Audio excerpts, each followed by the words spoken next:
Ahora comenzaremos un recorrido por la psicología cultural a partir de citas de diversos autores. Comenzaremos definiendo qué es la psicología cultural. La psicología cultural o sociocultural no es una teoría, sino una perspectiva, que incluye un conjunto de teorías de inspiración vygotsquiana, desarrollada por diversos autores provenientes de diversas líneas teóricas, en especial las teorías cognitivas. Estas teorías no siempre son congruentes, entre ellas hay diferencias y disputas, en especial respecto de cuál es la lectura más apropiada de la teoría vygotsquiana, y muchas veces incluso discuten con la propia teoría vygotsquiana. Lo que tienen en común, a pesar de sus diferencias, es un modo específico de hacer psicología, una especificidad epistemológica, ontológica y metodológica, es decir, una forma de construir y abordar los objetos, una forma de investigar y una forma específica de pensar el mundo en términos generales. Algunas características que tienen en común estas diversas teorías dentro de la perspectiva cultural son: cuestionar el carácter teleológico del desarrollo, es decir, cuestionar la idea de que existe un desarrollo único y universal para todas las personas y que tiene un fin previamente fijado, hacia el cual vamos todos los seres humanos. Buscan resituar la mente en la cultura, es decir, romper con los dualismos propios del pensamiento occidental de individuo, sociedad, cultural, natural, etc. De esta manera atienden a la diversidad cultural del desarrollo humano, no lo piensan como una sola forma de desarrollo universal, sino que está culturalmente situada. También buscan resituar los procesos cognitivos en la práctica social. Para ello buscan unidades de análisis más amplias que el individuo aislado y proponen resituarlo en las prácticas que realiza con otras personas, y toma aportes de otras disciplinas, en especial la antropología y la sociología. Moisés Esteban Guitart lo define de esta manera: hablando grosso modo, podemos considerar que la psicología cultural es un modo de entender y hacer psicología que asume la idea de que la cultura y la mente son inseparables, ya que se constituyen mutuamente. Es decir, que para entender la formación y las características psicológicas de las personas, tenemos que recurrir al estudio de los contextos en los que, directa o indirectamente, estos participan. Y para entender la cultura, tenemos que recurrir a los sentidos y significados que los hombres y mujeres construyen. Seguidamente vamos a definir el aprendizaje, ya que la definición utilizada en esta perspectiva es muy particular. Es la de una transformación en la participación. Chaiklin y Leib definen aprendizaje de la siguiente manera. Dicen: hemos llegado a la conclusión de que, como señala McDermott, no existe el llamado aprendizaje sui generis, sino solo una cambiante participación en los ambientes culturalmente determinados de la vida cotidiana. Agrega Jorge Larriamendi: desde esta perspectiva, el aprendizaje no es ya simplemente un cambio individual, bien sea en la conducta o en sistemas de conocimiento, sino un aspecto de la práctica social y de sus procesos de reproducción y transformación. Como vemos, estos autores están tratando de pensar al aprendizaje no como algo invisible que se encuentra encerrado adentro de las cabezas de la gente y que tiene que ver con guardar en la memoria conocimientos, sino con cómo una persona se involucra en las prácticas, en la vida cotidiana de las que forma parte, haciendo cosas con otros usando herramientas y signos. Es decir, cómo la persona va cambiando su forma de participación y de acción en el mundo. Esta transformación en la participación no solamente implica lo que la persona puede hacer porque ya lo sabe hacer, sino también lo que puede hacer en tanto tiene o no tiene los permisos sociales para hacerlo. En este sentido, el aprendizaje se piensa como una transformación de la implicación de la persona en la práctica social. Jorge Larramendi dice: una segunda implicación de subsumir el aprendizaje a los procesos sociales es, como señalan Leib y Wenger, que el aprendizaje mismo cesa de ser un tipo particular de actividad, separable e aislable, para convertirse en un aspecto de la práctica social. En la perspectiva de Leib y Wenger, la práctica no es un aspecto parcial del aprendizaje, como sugiere la expresión aprendizaje a través de la práctica, sino que el aprendizaje es el que es una dimensión de la práctica social. En este sentido, este enfoque es muy contradictorio con la perspectiva de sentido común.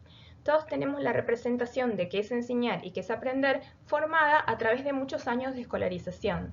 La escuela es un espacio en el cual vamos a aprender. Su objetivo principal es aprender. Y el intercambio social, por ejemplo, trabajar en grupo, por ejemplo, la comunicación, es el medio por el cual se llega al objetivo principal que es aprender. Lo que están planteando estos autores es todo lo contrario, es que lo que hacemos en la vida cotidiana es interactuar con otros, es participar en actividades, haciendo cosas, utilizando herramientas y signos, y que el aprendizaje es un aspecto de esa práctica social. El aprendizaje es secundario, sirve a la participación social y no viceversa. En este sentido, Leib y Wenger dicen, la práctica social es el fenómeno primario generativo y el aprendizaje es una de sus características. Ahora vamos a definir uno de los principales conceptos de esta perspectiva, que es el de situacionalidad del aprendizaje. Podemos sintetizar qué significa situacionalidad del aprendizaje con la siguiente frase: se aprende el uso en el uso. En este sentido, Frank Smith afirma: gran parte del lenguaje hablado es aprendido por los niños en forma incidental y no intencional. El aprendizaje referido a la lengua no es el objetivo principal, sino el subproducto de alguna otra actividad. Yo llamo a esta teoría del aprendizaje del lenguaje mi teoría personal del quiero otra galleta. Todos los chicos aprenden a decir quiero otra galleta, no como ejercicio lingüístico ni como una manifestación de curiosidad sobre la lengua y ni siquiera por alguna predisposición biológica a articular sonidos significativos, sino para que les den otra galleta. Y es en ese proceso de conseguir la nueva galleta, y como consecuencia incidental del mismo, que aprenden a pronunciar quiero otra galleta. El lenguaje se aprende para usos oportunos. En la medida en que se pone en uso, se lo aprende. Si bien la definición de situacionalidad se ha ido modificando y ha ido incorporando otros aspectos, la definición original es de Seeley Brown, Collin y Duguid. Ellos dicen: todo el conocimiento es, nosotros creemos, como el lenguaje. Sus partes constitutivas indexan al mundo y por lo tanto son un producto indisoluble de la actividad y las situaciones en las que se producen. Un concepto, por ejemplo, evolucionará continuamente con cada nueva ocasión de uso, porque las nuevas situaciones, negociaciones y actividades inevitablemente los reformulan en una nueva forma de textura más densa. Entonces, un concepto, al igual que el significado de una palabra, siempre está en construcción. Esto también parece ser cierto para los conceptos abstractos, aparentemente bien definidos. Incluso estos no son definibles completamente y desafían la descripción categórica. Parte de su significado es siempre herencia del contexto de uso. ¿Qué quiere decir todo esto que estamos viendo? Que no aprendemos algo en su totalidad, es decir, no aprendemos la lectoescritura en los primeros 3 años de escolarización, sino que vamos aprendiendo progresivamente los aspectos de la lectoescritura que utilizamos y no llegamos a dominar todos ellos. Por ejemplo, probablemente no dominemos los usos de la lectoescritura propios de escenarios jurídicos. Sin embargo, si una persona es abogada, jueza o trabaja en una escribanía o en un juzgado, sí maneje ese tipo de lenguaje escrito, sepa leerlo e interpretarlo. Es decir, se aprenden los usos parciales de la lectoescritura en los que nosotros participamos. En este contexto, Larramendi afirma: el aprendizaje, se trate del aprendizaje escolar o del aprendizaje en el contexto de situaciones tutoriales, es en cualquier caso un fenómeno situado, en el sentido de hacer parte de las dinámicas propias, transformativas o reproductivas de una práctica social. Es situado igualmente en el sentido de que no puede ser comprendido al margen de lo que Giddens denomina momentos de intersección de la diferencia. Temporalmente, es decir, históricamente, paradigmáticamente, es decir, en relación con las estructuras sociales, y espacialmente, es decir, en relación con los lugares geográficos e instituciones en los que ocurre. ¿Qué quiere decir esto? Que lo que aprendemos en un contexto no necesariamente es un conocimiento abstracto y universal, una herramienta, entre comillas, que podemos fácilmente transportar a otro contexto de uso, justamente porque está marcado por la forma en la que lo aprendimos. Lo que aprendemos es indisociable de la forma, los para qué, los cómo aprendimos eso. Como venimos viendo, la participación en prácticas sociales es indispensable para entender cómo se está pensando el aprendizaje y el desarrollo desde esta perspectiva. Entonces pasaremos a definir práctica social. Como venimos viendo, nos referimos a práctica social no como estrategias pedagógicas o ficciones pedagógicas con el objetivo de aprender, sino por el contrario, la definimos anteriormente como un fenómeno primario y generativo, en el sentido de que es la participación en prácticas sociales, es la necesidad de obtener una galleta, la que tiene como resultado aprendizajes y un impacto en el desarrollo. Es decir, no estamos pensando en la participación social como algo restringido al momento actual, como algo que es solo al servicio del aprendizaje, sino que lo estamos pensando en términos amplios como todo el escenario de participación en procesos sociales amplios de producción y reproducción. Por ejemplo, en el mundo del trabajo. Leib y Wenger lo definen de esta manera.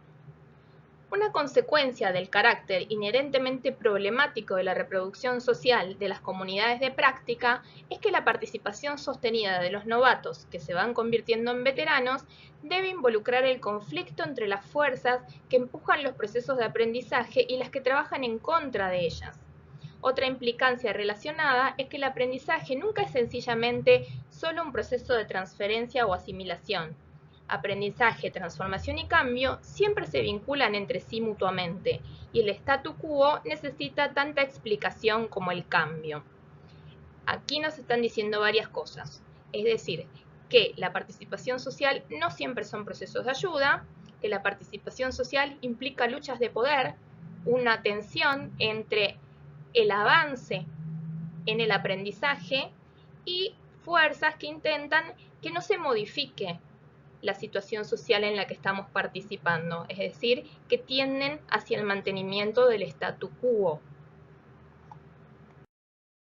Como dijimos anteriormente, una dificultad que ofrece esta teoría es ser antiintuitiva respecto de las ideas de qué es el aprendizaje y qué es la enseñanza que nos hemos formado a lo largo de la escolarización, a la cual consideramos como el principal lugar de enseñanza y aprendizaje. En este sentido nos dice Calvo Tuleski, el énfasis en la escuela, en la interacción de pequeños grupos, son destacadas sin que se avance en el significado que asumen en una sociedad capitalista, cuando el propio Vygotsky estaba empeñado en la destrucción de esa forma de sociedad. Las relaciones sociales, en el sentido dado por Marx y adoptado por Vygotsky, como productoras y transformadoras de los comportamientos, conductas y formas de pensar humanos en el curso de la historia, acaban por limitarse a relaciones interpersonales en esta forma de leer a Vygotsky. Las interacciones y mediaciones, estudiadas de manera ahistórica, independientes del tiempo y lugar, adquieren un significado distinto de aquel pretendido por Vygotsky. En este sentido, el autor nos está advirtiendo de los usos reduccionistas que se dan a la teoría vygotskiana, entendiéndola como si fuera una pedagogía y dejando por lado el carácter inherentemente político de la obra. Judith Kalman nos aporta esta aclaración. Ella dice, Wenger señala con mucha precaución que la participación no es sinónimo de colaboración. Estas relaciones pueden ser conflictivas, armoniosas, íntimas, políticas, cooperativas o competitivas. ¿Qué quiere decir esto? Insiste en la idea de que participación no necesariamente son procesos de ayuda. No podemos reducir la perspectiva de Vygotsky, la idea de Vygotsky, a pensar que quiere decir que para aprender es necesaria ayuda. Esa es una afirmación banal. Un concepto muy importante y muy aclarativo de la relación entre sujeto sujeto y sociedad y cómo se va produciendo esta transformación en la participación que llamamos aprendizaje, es el concepto de participación periférica legítima desarrollado por Leib y Wenger. Estos autores lo definen de la siguiente manera. La participación periférica legítima no es en sí una forma educativa, mucho menos una estrategia pedagógica o una técnica de enseñanza. Es un punto de vista analítico sobre el aprendizaje, una manera de entender el aprendizaje. El aprendizaje a través de la participación periférica legítima tiene lugar sin importar qué forma educativa provea el contexto para aprender, o incluso de si hay una forma educativa intencional. De hecho, este punto de vista muestra una diferencia fundamental entre el aprendizaje y la instrucción intencional. Es decir, los autores están diferenciando el aprendizaje en contextos escolares, lo que ellos llaman instrucción intencional, y los aprendizajes que ocurren en otro contexto.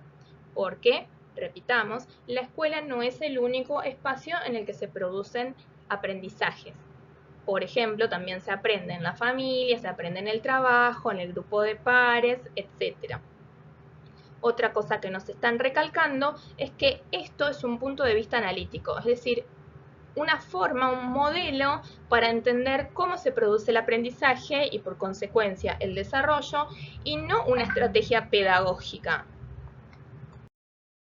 En este sentido también Seeley Brown, Collins y Duguid dicen: es un error pensar que el discurso importante para el aprendizaje es siempre directo y declarativo. Esta participación periférica es particularmente importante para las personas que se incorporan a esa cultura. Ellos deben observar cómo se comportan y hablan los profesionales en varios niveles, pero para tener una idea de cómo se manifiesta la experiencia en la conversación y otras actividades. Es decir, están hablando de que el aprendizaje se produce por modelado, es decir, alrededor de alguien que hace de modelo del buen hacer de eso que estamos haciendo. Leib y Wenger, que son quienes crearon el concepto de participación periférica legítima, dicen: la participación periférica legítima se refiere tanto al desarrollo de las identidades con destrezas reconocibles en la práctica, como a la reproducción y transformación de las comunidades de práctica. Se refiere a estas últimas, ya que las comunidades de prácticas consisten en la membresía y dependen de ella, incluyendo las biografías, trayectorias, relaciones y prácticas que las caracterizan. Larreamendi agrega: el aprendizaje se refiere a cambios en la participación de las personas en la práctica social en el contexto de comunidades de práctica. Las prácticas cambiantes son aprendizaje. Leib y Wenger proponen un movimiento de participantes periféricos a participantes plenos. Como puede verse, las nociones de periferia y centralidad sugieren que el aprendizaje está localizado en la topografía de un mundo social. Los términos sugieren, asimismo, trayectorias, perspectivas y ubicaciones cambiantes. Esta práctica transformativa no necesariamente implica el cambio de la práctica social como tal, pero sí un cambio en la forma de involucramiento de los participantes. En tal sentido, como señala Giddens, todo proceso de acción es una producción de algo nuevo, un acto fresco, pero al mismo tiempo toda acción existe en continuidad con el pasado, lo cual provee los medios para su iniciación. Todas estas afirmaciones que vienen haciendo los autores remiten a algo que es central del espíritu vygotskiano, que es la idea de Karl Marx, que dice: los hombres hacen su propia historia, pero no la hacen a su libre arbitrio, bajo circunstancias elegidas por ellos mismos, sino bajo aquellas circunstancias con que se encuentran directamente, que existen y que les han sido legadas por el pasado. En este mismo sentido, también Paulo Freire dice: nosotros, mujeres y hombres, no somos ni seres simplemente determinados, ni tampoco estamos libres de condicionamientos genéticos, culturales, sociales, históricos, de clase, de género, que nos marcan y a los cuales estamos referidos. En este punto vale la pena retomar un concepto vygotskiano, que es el de doble mediación instrumental semiótica, ya que nos sirve para entender lo que hablaremos a continuación. Vygotsky afirma: el uso de medios artificiales, la transición a la actividad mediata, cambia fundamentalmente todas las funciones psicológicas, al tiempo que el uso de herramientas ensancha de modo ilimitado la serie de actividades dentro de las que operan las nuevas funciones psicológicas. En este contexto podemos utilizar el término de función psicológica superior o conducta superior al referirnos a la combinación de herramienta y signo en la actividad psicológica. A esto agregan Seeley Brown, Collins y Duguid. Conocer cómo se usa la herramienta incluye mucho más que representarlas en un set de reglas explícitas. Las ocasiones y condiciones del uso surgen directamente del contexto de las actividades en que las comunidades las utilizan, en el marco de la forma en que los miembros de tal comunidad ven al mundo. La comunidad y su punto de vista, tanto como las herramientas en sí mismas, determinan cómo esa herramienta es usada. Así, carpinteros y fabricantes de muebles usan de manera diferente los cinceles, porque las herramientas y la forma en que ellas son usadas reflejan el particular punto de vista acumulado de las comunidades. Por ello, no es posible usar una herramienta apropiadamente sin el conocimiento de la cultura de la comunidad en la cual es utilizada. Agrego, esto tiene impacto a largo plazo, como habíamos dicho, en la identidad de los sujetos, en especial en la identidad en ese grupo. Esto tiene un efecto de enculturación y más adelante veremos que tiene que ver también con la membresía y la apropiación. Vamos a resumir, repasar y articular rápidamente lo que se ha venido diciendo. Los procesos psicológicos superiores se caracterizan por la doble mediación instrumental semiótica, el uso de herramientas y signos. Las herramientas y signos cambian el desarrollo mental de los sujetos, ontogenia, el desarrollo de las personas, y las sociedades, filogenia.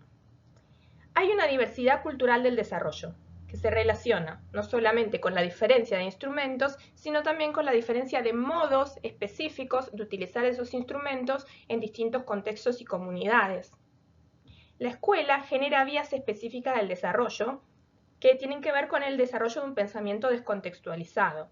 Y esto se deriva de la forma específica de usar las herramientas, por ejemplo, la lectoescritura y el lenguaje, en el contexto escolar. Las herramientas y signos son una herencia cultural acumulada, de la cual nosotros nos apropiamos, pero no la acabamos de inventar. Los procesos psicológicos superiores se producen por internalización, no de las herramientas y signos mismos, sino por la transformación de una herramienta, algo que sirve para actuar sobre el mundo externo, sobre los otros, en un signo, algo que sirve para regular mi propia conducta. Lo que se internaliza entonces es la práctica social de uso de esas herramientas y signos. Se internaliza la práctica social. Por esto que venimos diciendo, carece de sentido decir que una persona internalizó un concepto, internalizó la escritura, por ejemplo. En todo caso, lo que se internalizan son las formas particulares de uso de esa herramienta en el contexto específico en la que se aprendió a usarlas, la comunidad de prácticas de usuario de aprendizaje. Y por lo tanto, se internalizan aspectos situados y parciales de una práctica cultural, lo cual implica volverse parte de esa comunidad y entender su punto de vista del mundo, volverse miembro, desarrollar la membresía, formar parte de un club, en la metáfora que usa Smith. Wertz diferencia dos aspectos en la internalización, apropiación y dominio. La apropiación es dar un uso propio, pero para hacerlo hay que conocer los usos apropiados, es decir, no solo técnicamente aprender a usar algo, una herramienta, sino también las normas y valores de uso en ese grupo en particular, es decir, qué es usar bien y por qué. Desde esta perspectiva se pone de relieve la relación entre aprendizaje e identidad. Leib y Wenger afirman, en cuanto aspecto de la práctica social, el aprendizaje involucra a la persona toda, implica no solamente una relación con actividades específicas, sino una relación con comunidades sociales, implica volverse participante pleno, miembro, clase de persona. Aprender supone entonces volverse una persona diferente respecto de las posibilidades habilitadas por estos sistemas de relaciones. Ignorar tal dimensión del aprendizaje es pasar por alto el hecho de que el aprendizaje involucra la construcción de las identidades. Concebimos las identidades como relaciones vivenciales a largo plazo entre las personas, sus lugares y su participación en comunidades de prácticas. Así, identidad, conocimiento y membresía social se producen una a la otra. Larramendi lo plantea en los términos de reconfiguración de agencia, el aprendizaje como reconfiguración de agencia. Él dice, si uno piensa en el aprendizaje como una reconfiguración de la manera como el sujeto se involucra en el mundo, es decir, de la ubicación y agencia de la persona en el contexto de comunidades de prácticas, es claro entonces que el aprendizaje no es un agregado más, bien de conducta o de conocimiento, sino un cambio en la identidad. No es el niño que ya sabe cómo leer, sino el niño que es parte de una comunidad de lectores. No es el joven que sabe un conjunto de técnicas científicas, sino el joven que es reconocido como miembro de una comunidad científica. Continúa diciendo Larramendi, aprender implica reconfigurar mi agencia, es decir, mi acción sobre el mundo. ¿Pero en qué consiste una tal reconfiguración? De manera simple, la reconfiguración implicada en el aprendizaje conlleva cambios en los repertorios de acción de una persona, o, dicho de otra manera, en qué puede hacer una clase de personas y qué tipos de participación son esperables y admisibles en un sistema de actividad y en un lugar particular de dicho sistema. Desde luego, el punto es la manera como dichos cambios se traducen en transiciones en el sistema de actividad o entre sistemas. Dicha reconfiguración, como han planteado Leib y Wenger, puede proceder mediante una transición de una participación periférica a una más central o plena. Y sigue diciendo el mismo autor, el aprendizaje implica nuevos posicionamientos o alineamientos de la persona en relación con las divisiones u oposiciones características del sistema de actividad. Ello entraña movilizaciones, en ocasiones sutiles, en los ordenamientos de poder, el entramado de tradiciones y los regímenes de legitimidad.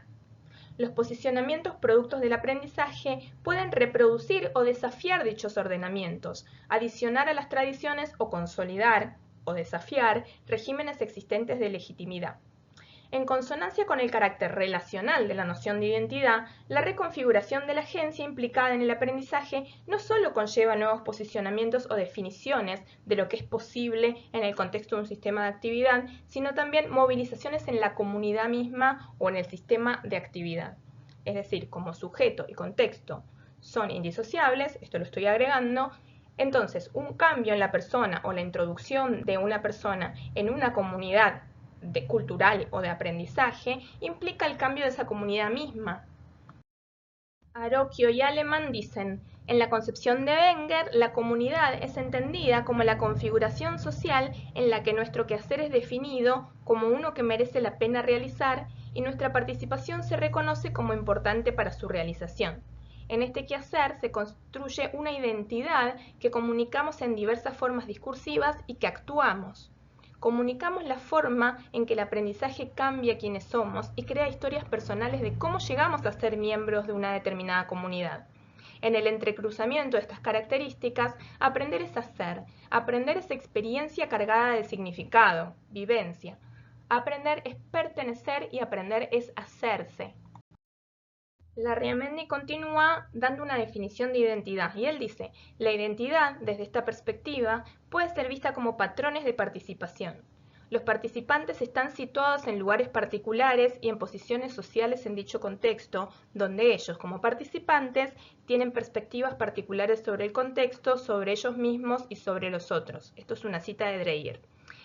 Sigue Larramendi diciendo, por lo tanto, las personas actúan no tanto en concordancia con narrativas, como si sugieren las perspectivas que suponen que el entendimiento del self, es decir, del sí mismo, ¿no?, es de algún modo antecedente de la acción, sino más bien en prácticas solidarias. Lo anterior implica que, en la consideración de las personas, uno esté en la obligación de preguntarse de qué prácticas hacen parte y de qué manera participan. También implica que los procesos psicológicos de personas individuales sean vistos como, vuelve a citar a Dreyer diciendo, parciales en relación con la práctica social más amplia del contexto en el que están ubicados. Parciales, agrega, en el sentido que los procesos psicológicos son un aspecto de las prácticas. Es decir, nos está diciendo que la identidad no es solamente narrativa, sino que es negociada con las personas de la comunidad en la que participamos.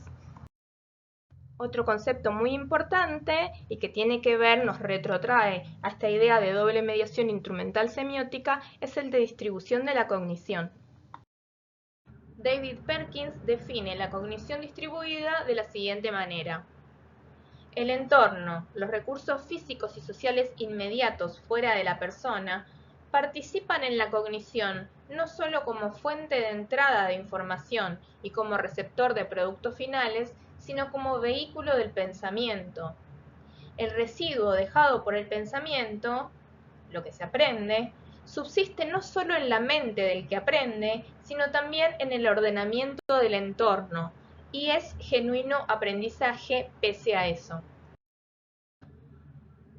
Gabriel Salomon, en Cogniciones Distribuidas, da el siguiente ejemplo. Dice, el sentido fundamental en que la mediación cultural implica la distribución de la cognición ha sido subrayado por Gregory Bateson, quien propuso el siguiente experimento mental. Supóngase que yo soy ciego y uso un bastón. Avanzo dando golpecitos con él. ¿Dónde empiezo yo? ¿Está mi sistema mental limitado a la mano que sostiene el bastón? ¿Está limitado por mi piel? ¿Comienza en la mitad superior del bastón? ¿Comienza en el regatón del bastón? Salomon continúa diciendo, a continuación, Bateson sostiene que la respuesta a esa pregunta varía según el modo como se concibe el acontecimiento. El análisis del foco de la mente debe incluir no solo al hombre y su bastón, sino también sus propósitos y el contexto en el que se encuentra. Cuando el hombre se sienta a tomar su almuerzo, la relación del bastón con la mente cambia por completo, y son los tenedores y cuchillos, y no los bastones, los que se vuelven relevantes. Cowley y Engström lo dicen de esta manera. Dicho en pocas palabras, la manera como la mente está distribuida depende decisivamente de las herramientas mediante las cuales se interactúa con el mundo, y estas, a su vez, dependen de los objetivos que uno tiene. La combinación de objetivos, herramientas y marcos, o quizá la arena en la terminología de Leib, constituye simultáneamente el contexto del comportamiento y las maneras en que puede decirse que la cognición está distribuida en ese contexto.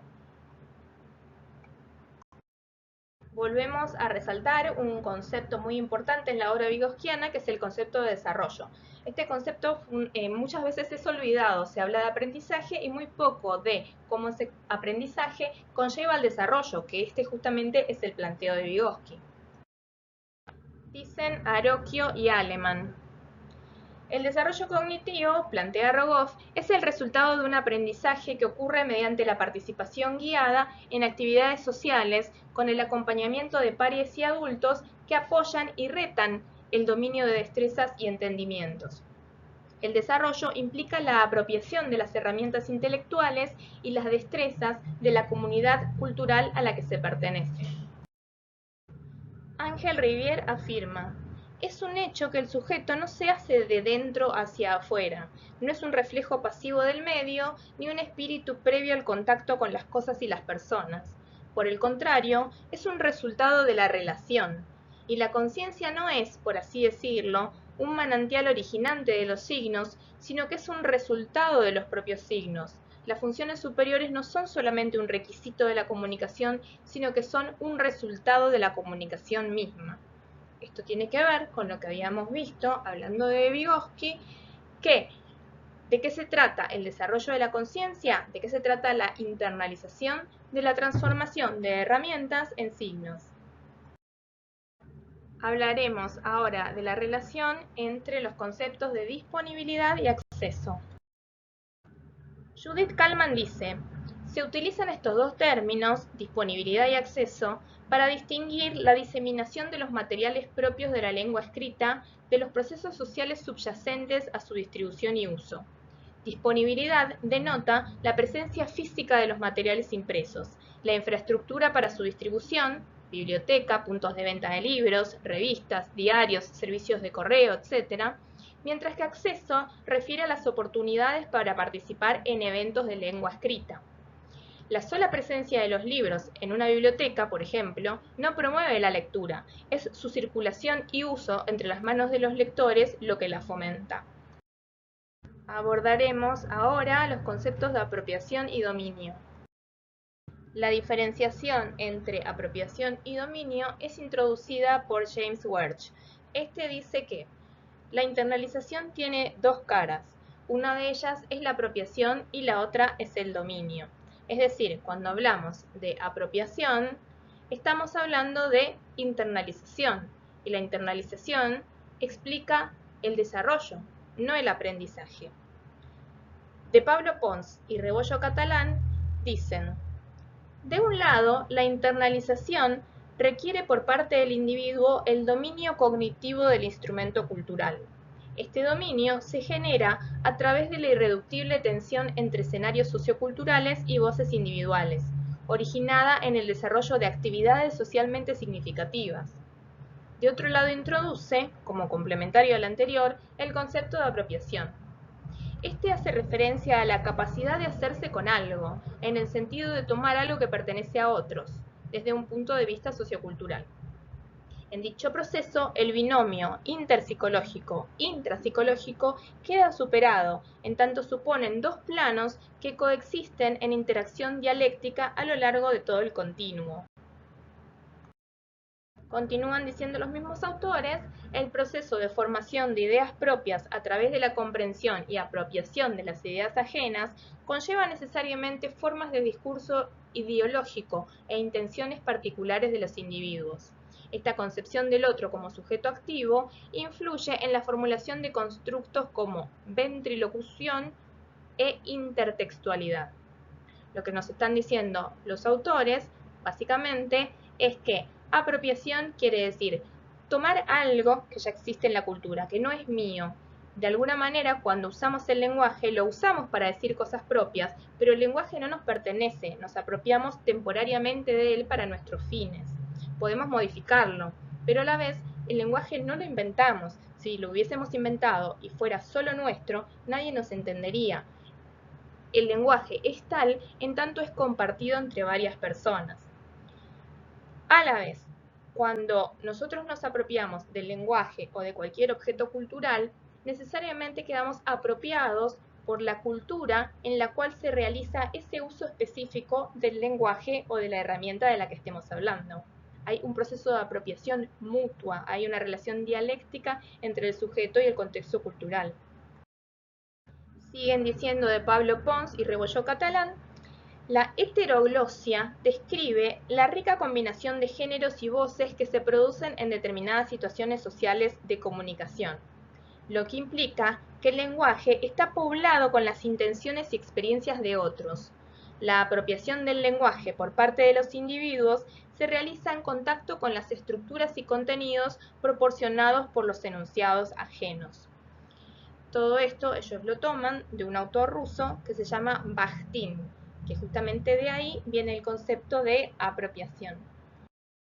Vamos a tomar un concepto que lo nombramos ya varias veces, que son las comunidades de prácticas. Hay autores que hablan también de comunidades de aprendizaje, de comunidades de aprendices.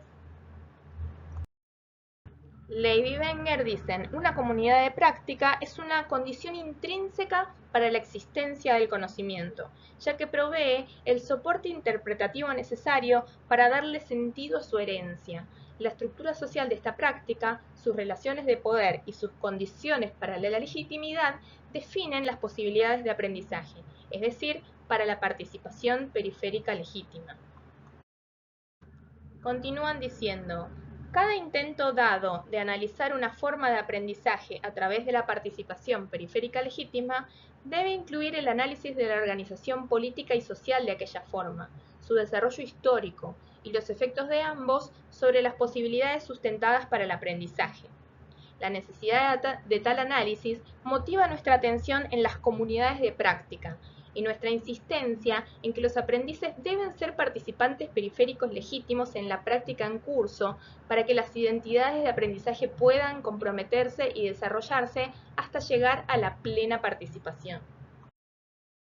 Para finalizar, haremos un punteo final a modo de síntesis de lo visto.